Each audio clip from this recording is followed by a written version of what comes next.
Welcome to Beating Cancer Daily.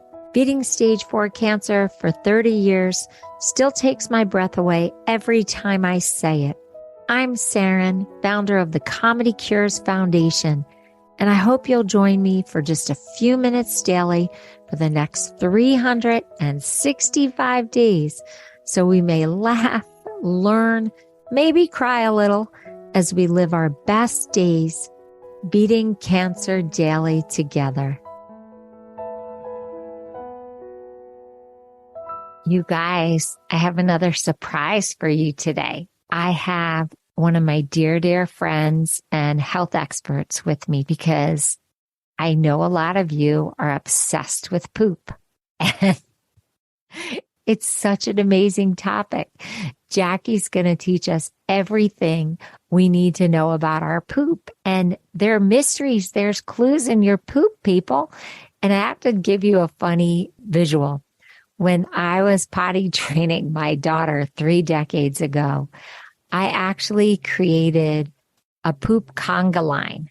And I made the concept of pooping so much fun with a little song that I sang that this became the way that all my friends taught their kids how to poop in the potty. So I just want you to get this visualization of me doing a conga line. So like one arm up, one arm under the elbow, and this song with little toddlers trailing behind me and parents. That's Jackie laughing because she didn't know I was going to talk about this. And literally, here's the song. Poopy in the potty, a poopy in the potty, a poopy in the potty. So, I kid you not. That's how I taught my daughter and all the other little toddlers. And they thought it was so fun that they all learned very quickly how to be potty trained. So I love this topic. I'm so curious. And I want to officially bring on the star and my co-partner in the Comedy Cures Health Builder series. She also was the epicenter of our beautiful second research study that we did. And I just love her and I love asking her questions because she always explains everything so easily to me. So today, to tell us all about poop is Jackie Bryan. Oh, Saranne, thank you so much for having me. I am so excited to be here. Today we're talking about what your poop says about you. I don't know, Saranne, do you think about what your poop says about you? It better not tell you all my secrets, Jackie. I thought you were going to introduce me as the functional nutritionist, registered nurse, and poop expert. I thought that would have been a really good intro. She is so qualified, people. You hear me introduce her all the time with this joke. She has more degrees than a thermometer. I'm going to repeat that every time I introduce you because I think it's funny. That's so funny. Let's dive into the poop topic because I agree with you. It is so interesting. And people are way more obsessed about their poop than they let on, right? I mean, I think we all know that it's really important to pay attention to our health. But how often, honestly, do you actually turn around after you visit the toilet and check out your poop?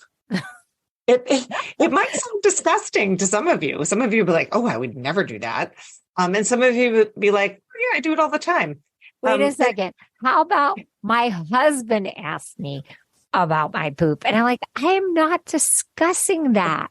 He's obsessed with poop. I know this is going to be his favorite episode, Jackie. Oh, that's so funny. What's funny about poop is it is one of the first questions that I ask my clients in my intake sessions with them. It's not me being too nosy. It's me trying to understand how well their body is functioning because your poop tells me a story and I want to hear your story. I want to hear your poop story, Saranne. Oh my Lord. This is amazing. So let's talk about yours, right? So when you are assessing your bowel movements, you want to take several things into consideration. One of the first things is to take into consideration is your poop size. Normal is at least a couple inches long, at least a couple inches in length, and probably between 4 to 8 inches. Tiny poops are not good unless you're a bunny or a deer, right? So tiny poops, little pellets, not good, right? So your poop size should be between 4 to 8 inches. The thing we want to think about is poop consistency. Now, I'm not asking for you to reach in the toilet and give it a squeeze, right? That's not what I'm asking you to do. We're starting to go down the rabbit hole here. I was just going to say, we should have said, if you guys are eating, stop eating until this episode is over. So your poop consistency should be between firm and soft. And I know, again, we're not squeezing it to find out, but if your poop is in a well-formed log and it is not too hard for it to squeeze out of your body, then it's probably okay. So again, your poop size should be between 4 to 8 inches long, no pellets, and the consistency should be between firm and soft and a well-formed log, and it shouldn't be too hard to squeeze out. The next thing we're going to talk about is poop color.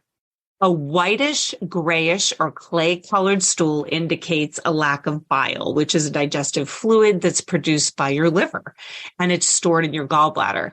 And if somebody has whitish, grayish colored stool, it might hint to a medical provider like myself that there are some problems with the liver, the gallbladder, because these are the organs where the bile is produced and stored. Any mucus that is in the stool could be a sign of other digestive diseases such as Crohn's disease, ulcerative colitis, things along that line. So it's really important to pay attention to the color of the stool. A green color stool might be caused by the consumption of vegetables that are rich in chlorophyll, things like spinach. You can also get green stool from food coloring, green food coloring, or even blue food coloring on a birthday cake. I remember when my daughter was little, we had Cookie Monster cake when she was little. I don't eat that. We all had it, and we all had some pretty funky looking poops. But we know that green color can also be something that transfers into your stool from colored drinks and even iron supplements. Newborns pass a dark green stool that's called meconium, and breastfed infants often have like a yellow or green stool. If food is not the reason for the green stool, it could mean that your stool passed through the digestive tract too quickly and didn't have enough time to get bile or bilirubin. And that's something you might want to get checked with your doctor. Yellow stool can be a sign of a blocked bile duct or poor fat absorption, and this can lead to an increase in fat continuing in the stool, and it can make them pale, large, loose, foul smelling. Not that stool smells great to begin with, but this would be like exceptionally worse. Another reason smell like ice cream. No, I was thinking roses, Saranne, roses. Another reason for yellow stools could be like a lack of an enzyme that's produced in the pancreas. It can hint at an underlying condition like pancreatitis, celiac, or cystic fibrosis.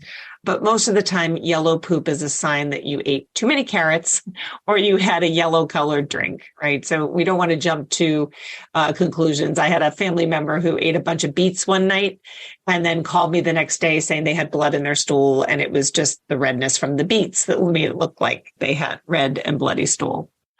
Black or tarry stool can appear because of the medicine you might take. So people that are taking Pepto-Bismol will often have a black looking stool. If they're on aspirin, ibuprofen, or iron supplements, that can also cause black and tarry stool. And it can also occur because of bleeding in the intestine. So it's important to pay attention to it. If it does last for more than a couple of days, you definitely want to get checked by your doctor. And then red stool is usually, as I mentioned, influenced by your diet, from beets, cranberries, tomatoes, colored drinks. Always think that back about what you consumed recently. It could be from the night before. If food's not the cause, then it's important to call the doctor to make sure that you don't have like an anal fissure or hemorrhoids or even some other digestive issue like ulcerative colitis. So that's important to pay attention to. So that is kind of the colors that we want to pay attention to when we're looking at the poop. So now we know the size, the consistency, and the color matter. So again, this is all learning about your poop and having your story told. The poop shape is something that's really important. It's not an easy definition because your poop shape might change from bowel movement to bowel movement. But usually a comparison to a log is a good one. The healthiest poop is usually a long cylinder that 4 to 8 inches long. And anything else other than that log can actually be a sign of something else going in your body. And believe it or not, there's a science behind the poop shape. So I am not the only poop expert in the world. There are actually other people that are really interested in poop. And there is actually a group of scientists from the British Royal Infirmary that created the Bristol stool chart. And it's what is the most commonly used stool assessment tool in the medical community today. And it describes 7 different kinds of feces and what they mean. And I'm going to go through them with you. But again, if you are interested in exploring this further, you can Google Bristol stool chart and you can get your own picture of different types of poops and what they look like. I'm obsessed now. You know that I have to download this. Yes, you have to. Yeah, and I'd like you to make a song about the Bristol stool chart, Saranne, and you can sing it. You can sing it in the next podcast. No, I'm so visual. So I know I'm like a rabbit hole person. When somebody teaches me something like this, that I have to go do a deep dive into this Bristol stool chart. Yeah. So thank you for mentioning that. So there's 7 types on the Bristol stool chart. Type 1 is that separate solid lumps that are sort of reminiscent of nuts, pebbles, rabbit or goat feces. If somebody has these little solid lumps, usually there's some severe constipation happening. And this type of stool is telling the person that the body is lacking fiber. The fix for this is to consume more fiber-rich products like, whole wheat pasta, raspberries and lentils, soluble and insoluble fibers. Those are pretty important. If you eat just one apple, you're getting both soluble and insoluble fiber. Type 2 on the Bristol stool chart is this sausage-shaped, large and lumpy, sort of think like a bunch of grapes. There's a visual for you. You just ruined grapes for me, Jackie. If you have a bunch of grapes coming out, it's telling you that you're constipated as well. And this type of stool is also caused by lack of fiber. Some non-dietary reasons for constipation can include some long-term anti-diarrheal agent use. So if somebody's using an over-the-counter anti-diarrhea agent or medicine, that can cause a problem. Lack of physical exercise, inadequate hydration. The advice for this person that has the bunch of grapes coming out is to have more fruits and vegetables, hydrate, and exercise. And that's usually the recommendation for that. Now, type 3 is a cracked sausage-shaped poop. Think maybe corn on the cob. How's that, Saranne? Ugh, Jack, you're ruining all these fruits and vegetables for me. Type 1 is nuts. Type 2 is a bunch of grapes. Type 3 is corn on the cob. We're going to get to all the food groups today. So type 3 is that cracked sausage poop. So that's normal, right? So you're all going for the corn on the cob. If you have the corn on the cob. I'm sorry. I just work in comedy. Like I'm trying so hard not to crack jokes. I'm literally sitting here like I just let out like a nose snort because I just thought of something so disgusting and funny and I held it back and it snorted air out my nose. So if you just heard that was me, I'm so sorry.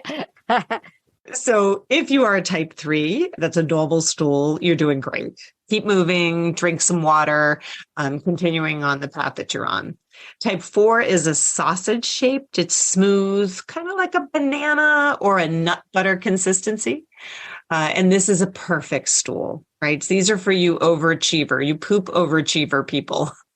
So this is the type 4 poop. This is the person that's maintaining a well-balanced diet of whole foods. They avoid stressful situations because stress actually shuts down the gut. That's not a topic for today, but I believe that's a topic in the fall that we're going to be touching on in our Health Builders series. Stress management is a key part of keeping your bowels happy. So type 4 is really where so many of us want to be. Type 5 is soft lumps with clear edges, easy to pass. I want you to think about your chicken nuggets. So Ah, chicken nuggets is type 5, and this is sort of light diarrhea. It may also be a sign of irritable bowel syndrome. To improve this situation, eating a lower fiber diet is recommended, taking the brat diet approach. And for those of you that aren't familiar with the brat diet, it's bananas, rice, applesauce, and toast. It's often recommended by medical providers when someone's experiencing nausea, vomiting, diarrhea, or other gastric upset, because that brat, bananas, rice, applesauce, and toast, is something that is pretty gentle on the digestive system. It can also include things like crackers or potatoes as well. Have you ever tried the brat diet, Saranne? I have, but I didn't know the acronym. And like I'm obsessed with acronyms. So this is so helpful for me. All right. Type 6, fluffy pieces with ragged edges. This is your mushy stool. This is where I'd like you to think about porridge, right? So this is mild diarrhea. It could be caused from too much fiber in your diet. So for those of you that were on the constipation side and you decided to kind of overdo it on the fiber, now we might end up with porridge. So this is something we want to find some moderation in. This is where you want to be sure to drink more liquids, because any type of diarrhea, even mild diarrhea, can cause dehydration. So we want to be very careful with that. This is also a reason to continue with the brat diet. And in some cases, this person may try an over-the-counter anti-diarrheal agent. But if it lasts more than a couple of days, I do recommend that people call their medical professional team, because I think it's important to stay on top of those things, especially for those of you that are in active treatment. They may already tell you prior to your chemotherapy or some of the other agents that you're getting that it does cause diarrhea. And then type 7 is liquid without solid pieces. This is where I want you to think about gravy, right? So we've had porridge and now we're moving to gravy. This is All right. severe. You just killed Thanksgiving for me, Jackie. So severe diarrhea, this may be a sign of food poisoning. Could be lactose intolerance, a bacterial infection, or, it could be from a certain medication that you're taking. So this again is a place where we want to drink plenty of water, hydrate. And if it lasts more than a couple of days, we really want to make sure we consult the doctor. So what we've talked about with all of these is, in a way, for you to get to know what your poop is saying about you: the size, consistency, color, shape, all play a role in the health of your digestive system, right? So it's all connected. And by us assessing all of those things, it tells your medical provider what the condition is of your digestive tract. So if you think about it this way, one bad bathroom experience could be a result of contaminated food. Think about that bad burrito, or it could be from some intolerance. That's not necessarily what we're talking about. What we're looking at is things that are maybe more chronic. Whatever your concern is, it's important to remember that your poop can tell your medical team the story of your health quality, right? That is your internal ecosystem that is behaving in a way that will tell a story to the provider and let them know best direction to treat you. It's going to let the provider know if you're eating enough fiber, if you're drinking enough water, or even if your digestive system is processing food too slowly or too quickly. It can help them understand if there's absorption issues. Lasting changes in your bowel habits or appearance can be a sign of a medical condition that needs attention. So, I'm hoping that this created a compelling why, that the next time that you sit down on the toilet, I don't want you to be shy. I want you to look down and assess what you see. I think we have to. Just the way that you're describing this, it empowers us to all be informed poop detectives. In my practice, Saranne, I actually have a tool that every time someone goes to the bathroom, they actually plug it into my app to let me know what their poop looks like. Are there grapes? Are there corn on the cobs? Or are we having chicken nuggets come out? Right? I mean, these are all things. And it does tell me a story. And I can actually say, let's get some more hydration in there. Maybe we can find a way to bring in some more fiber. Are you stressed out today? Right? So it's telling a story. And I think it's really, I don't know about you, but I was that kid that always had the stomach ache when I got stressed. If I had a big exam coming up, I was nauseous. Mm-hmm. If I was anxious about something, I had butterflies in my stomach, or my stomach got gurgly, or even gassy, right? Some people pass gas a lot when they're nervous, right? So it's really important for us to think about what messages our body is telling us, because you are a finely tuned machine, and that finely tuned machine of yours will let you know what's going on with it if you listen. You really have to listen. A couple observations. One is that when I eat protein bars, I do see that my poop is very different from when I don't eat protein bars. And I know that they have pea protein in them. So is that constipating? Well, it depends on, everybody's going to respond differently, right? And remember, it's not just the protein bars that are changing the landscape in there, right? So you may not have had enough hydration, or maybe if you only ate a protein bar and you didn't eat any other food for the day, there might not be enough to kind of push things through that could make it constipating. If you had some cheese for breakfast, right? That could be more constipating than the actual bar. So I think it's more along the lines of what you are consuming, overall. I actually have people write down their food and their poop, right? So what did you eat and when the poop happened? And we look at the timeline of it all to get a good idea of what's actually going on in there. What about chemo-induced diarrhea? I just remember having 2.5 years of chemotherapy, and a lot of it really induced a lot of diarrhea. What are you supposed to do? I mean, are there things that you can drink to rehydrate yourself beyond? Yes. Yeah. That's such a good question, right? So the most important thing is to ask your medical provider in terms of if you're having chronic diarrhea from treatment, because I was one of those people as well. Sometimes they want you to have and again, I'm not saying this for your audience, but there are some medical teams that are like, we want her to have the diarrhea because we want to get that stuff out of her. We want to get this moving out of your system. And then there are others that may use an over-the-counter or a prescription medication to make it that people don't have diarrhea, because dehydration is very serious, right? So we want to take that seriously. I know that is a topic of ours that we're going to be talking about, I think, in August, but dehydration is definitely something that we want to pay attention to, not only from the liquid standpoint, getting the water in, but also electrolytes, sodium, potassium, magnesium, chloride, phosphorus. All of these are super important in terms of maintaining a balance in your body and the electrical conductivity of your heart.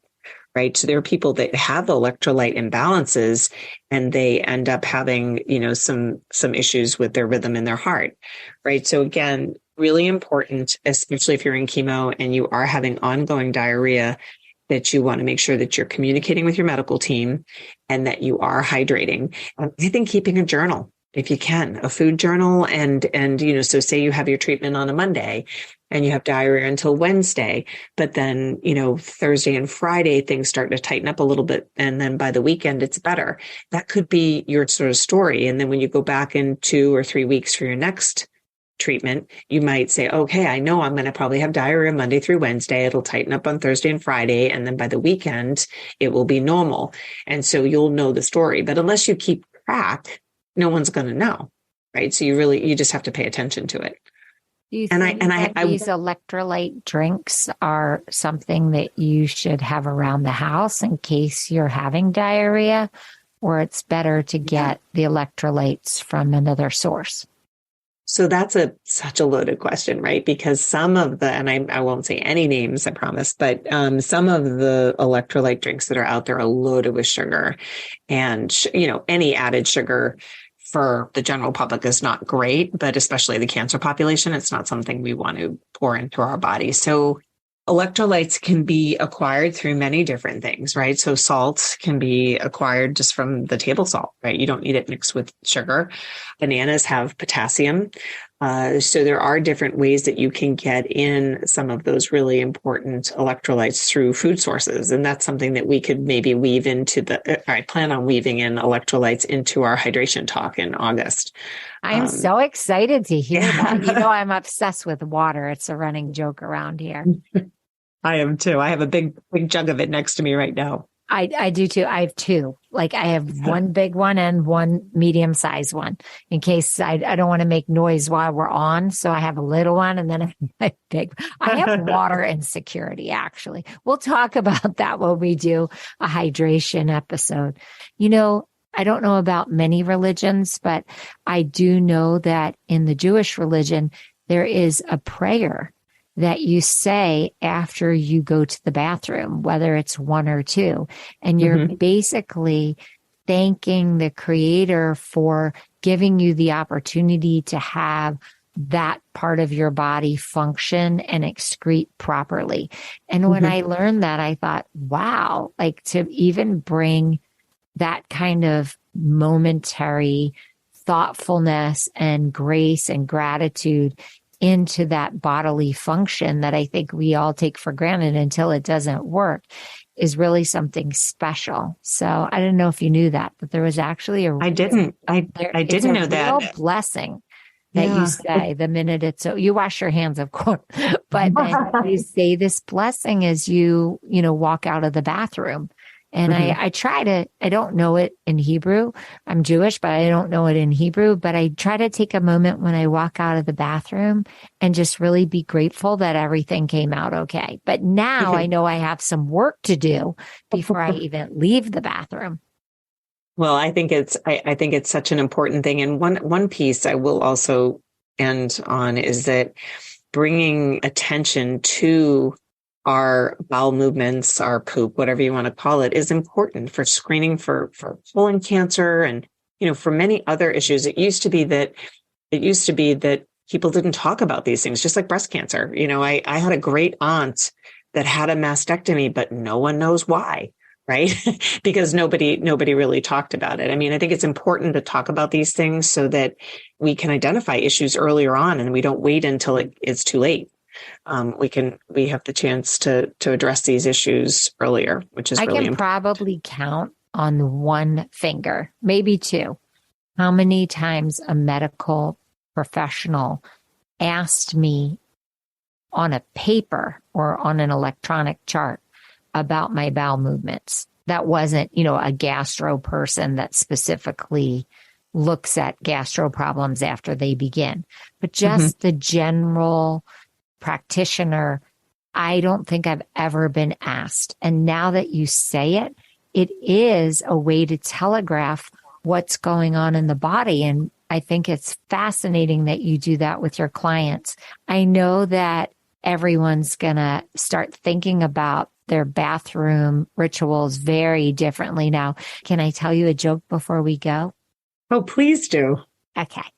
So, I love silly jokes.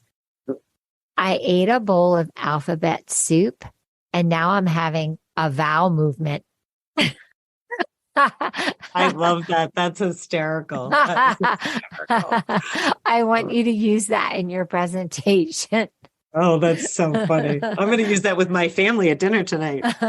Anybody have a vowel movement tonight? I didn't write it. I adapted it. I heard a variation of that joke and I said, I think I can make it funnier.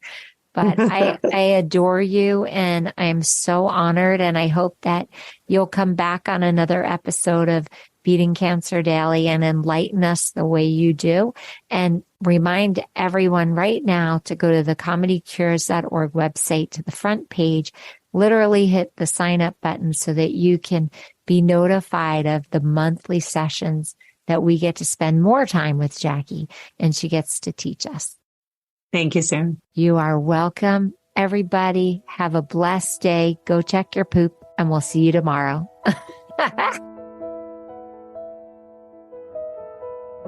I hope you guys know this, but Beating Cancer Daily is a listener and donor-supported podcast and community. So if you have some extra change, I'd love you to go to comedycures.org and make a donation today of whatever level is comfortable for you. And it will be tax deductible to the extent allowed by law, because Comedy Cures is a nonprofit 501c3 organization founded from my chemo chair, April 1999, and we've been going strong ever since. So please consider making a donation today and help our community and this podcast thrive. Thanks so much. See you tomorrow. Guess what time it is? It's time for me to read the disclaimer. Beating Cancer Daily and the Membership Circle are not in lieu of medical advice or treatment. They are for entertainment purposes only. Please consult your healthcare team to review your best strategy. Thanks for listening.